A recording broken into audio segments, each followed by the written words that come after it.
Aujourd'hui, nous rendons hommage à Nobuyo Yamada.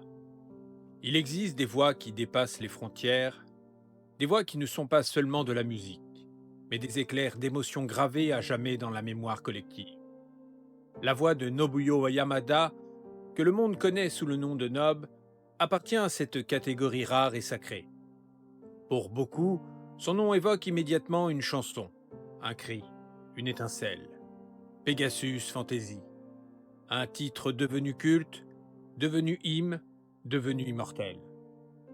Nous sommes en 1986, au Japon, un nouvel animé débarque à la télévision.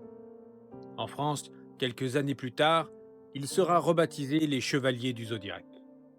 Une histoire de courage, d'amitié et de lutte contre les forces cosmiques.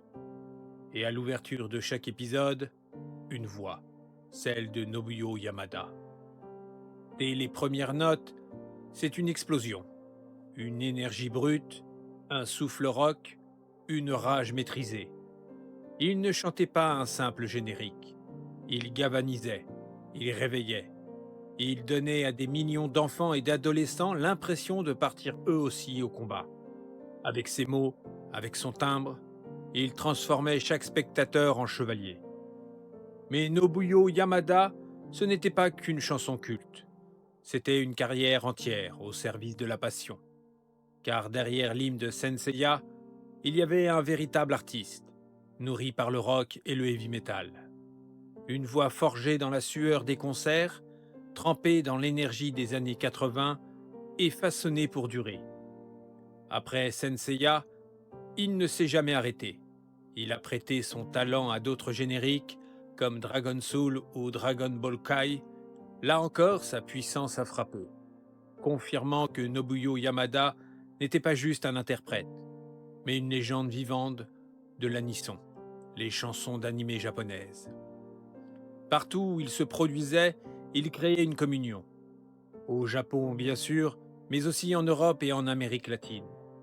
La France, l'Espagne, le Brésil.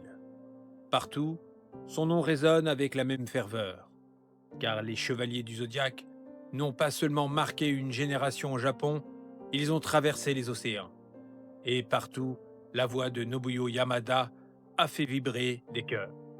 Ce qui rendait unique, ce n'était pas seulement sa puissance vocale, c'était son âme.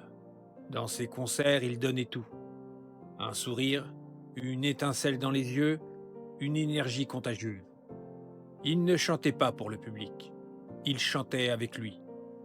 Et chaque spectateur repartait avec ce sentiment étrange, celui d'avoir partagé quelque chose de rare, de vrai, d'authentique. Pour nous, Nobuyo Yamada n'était pas qu'un chanteur. Il est un symbole de courage, de dépassement, de fraternité.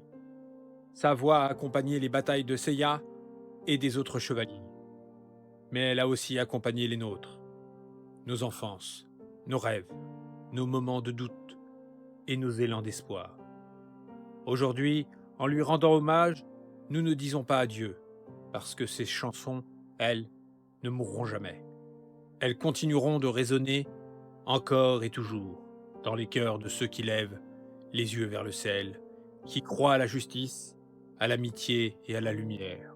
Si vous fermez les yeux, si vous écoutez, si vous entendez encore cette voix, comme un écho venu d'un autre monde, Nobuyo Yamada restera à jamais la voix des héros, la voix de l'éternité, la voix d'une génération tout entière.